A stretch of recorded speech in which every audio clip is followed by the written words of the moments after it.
Good morning, everyone. Good morning. Welcome to day 2. And today we're going to talk about kindness.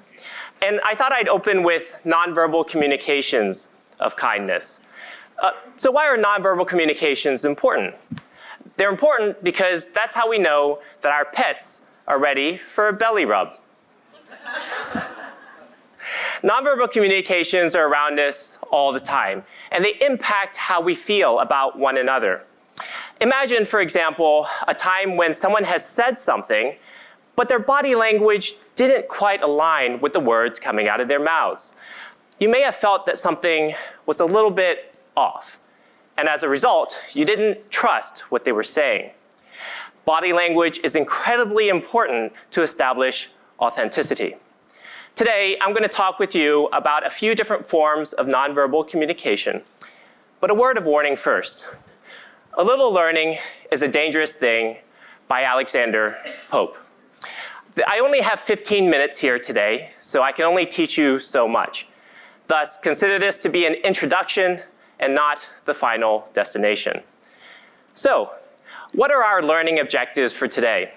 The first is to have awareness of whether we are being genuine when we act kindly. And the second is to recognize that understanding others requires understanding ourselves first. So let's talk about posture. This is an open posture. I'm facing forwards, and you can see the entirety of my front. This is an open posture. This would be a closed posture. You're looking at the side, and you're also seeing that I'm hunching over. That is a closed posture. This is an open posture. My hands are freely at my side, or perhaps up, palms face up and out. If I want it to be a more closed posture, I could clench my fists, or an even more closed posture would be crossing my arms, or crossing my legs if I were sitting down. So the next time that you have a conversation, or in fact, every time you have a conversation, think about the posture that you're currently in, and link that with how you're feeling at that moment in time and the words coming out of your mouth. It's important to link all three things: your posture, your emotions, and the words coming out from your mouth. Why do that? We do that because everybody is in a different posture all the time for a number of reasons. For example, I might be crossing my arms, but it's just because I'm cold. I might have to cross my legs when I'm sitting because my thigh hurts and I need to relieve pressure from my thigh. There are many reasons why we might have different postures, and if we understand why we ourselves are in a particular posture and how we feel, we may also understand how others are feeling when they have that posture. Let's talk about your smile. So, when we perform an act of kindness, we typically smile. Why is that? Because we expect that the other person will appreciate what it is that we're doing, and we authentically want to give. Thus, we smile. So imagine that you have 1 scoop of ice cream left. You love ice cream, and you also know that your nephew loves ice cream. So, of course, the right thing to do is to give that ice cream to your nephew. So, you pass the ice cream over while gritting your teeth and saying, "I hope you like the ice cream." Clearly, that was an inauthentic act of kindness. And I think we all know, or at least feel, when someone is giving a fake smile versus a real smile. And for those of you who don't know how to tell, if you notice the bottom row of teeth, if you can see them, it's probably a fake smile. If you see only the top row, or perhaps no teeth, it could be a real smile. A real smile also uses more muscles. So you'll get crow's feet at the edges of your eyes on the outside. In other words, you'll have more creases on the outside of your eyes when you have a genuine smile. A fake smile does not use as many muscles, and it'll be wider eyes, and your pupils will be fixed. That's pretty fake. Let's talk about the pause. So if I were to ask you, "Hey, how was your weekend?" and then continue walking, I probably don't care how your weekend was. If I say, hey, how was your weekend? And I pause, I probably do care. So when you're having a conversation, think about whether or not you're pausing and you're waiting for that response. Now, when I say pause, I don't mean just stop talking. I mean stop talking and stop thinking. Because if you're thinking about the next thing that you want to say while the other person's responding, you're not listening. That's not the pause. And only you will know that. So, know thyself, then know others. When you're having a conversation with others, standing or sitting, notice your posture, how you're feeling, the words coming out of your mouth. Notice whether or not you're smiling and whether that's authentic or not. And notice whether you pause after asking someone a question. So, now for the part that everybody's looking for. Could I get a volunteer? All right. Come on up, Kate.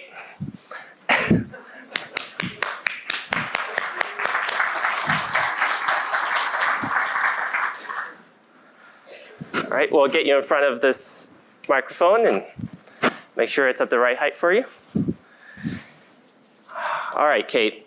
In a moment, I'm going to have you think of a card. Don't do it yet. Oh, actually, you can if you want. But I'm going to explain for you some instructions. So if it's the 2 of spades, just write 2S, the 5 of diamonds, 5D, Jack of clubs, JC. Got it? Yep. Go ahead. Do that. And when you're done, take the Post-it and put it into your pocket. It'll serve as your reminder and a commitment. I don't have a pocket. Okay, we'll put it somewhere I can't see it. Okay. Are you ready? Ready. Okay. I'll take that back. All right. So what we're going to do is we're going to try to find your card. Now, these are really more for me than they are for you. We're going to play a little game here, and it's going to involve body language. Very good. I'm glad she was paying attention. So what we're going to do is I'm going to ask you a series of questions to try to deduce your card. There's one rule. You must respond verbally, but you can lie. You can tell the truth, and you can lie. You can sometimes lie, sometimes tell the truth. It's up to you. Do you understand the instructions? Oh, I get it. All right, well, Kate's ready. Here, okay. Stand up near the mic. I have here a bunch of cards. Is your card a black card or is it a red card? Black card. It's a black card. And are you lying to me? No. You're absolutely lying to me. Okay. All right, so your card, these are just cards here. It's helping me remember which ones I'm eliminating. Your card, was it a high card or was it a low card? Low card. It's a low card. And what do you consider to be low? Like, 7 and below, or what's a low card? 3 and below. A 3 and below? I don't even need to ask. Gosh. Okay. This is not going well. So your card, was it a, let's say, a 9 and below, or was it like a 10 or a face card? It was a 10 or a face card. It was a 10 or face card. I'm glad you really kind of decided to switch to telling the truth. Okay. I'm really glad you weren't around when I was in high school. So your card, was it an even card? So actually, now that we're down to a few, these are even cards, like 10s and queens. Odd cards are jacks and kings. So was your card in my right hand, or is your card in my left hand? It's in that hand. In this hand. Now, are you lying to me now? Yes. Oh, gosh. Your card, was it a diamond or was it a heart? Heart. It's a heart. So you're telling me that your card was in this hand? Yes.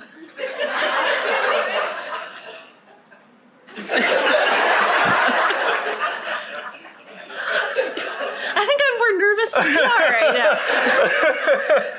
So your card, was it a face card or was it a number card? It was a face card. It was a face card. Thank you for telling me the truth. Was it the Queen of Diamonds? Well, Do you have to check? no, I'm pretty yes, it was a Queen of Diamonds. It was.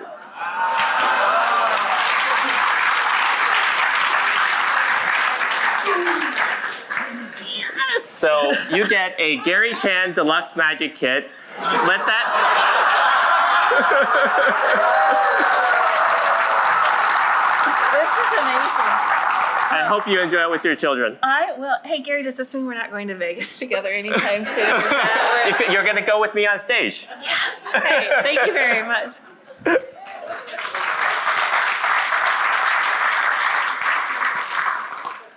All right, well, I hope you enjoyed that performance. So this kind of shows you what you can do once you really understand yourself and how your own body language really tells everybody else what they need to know.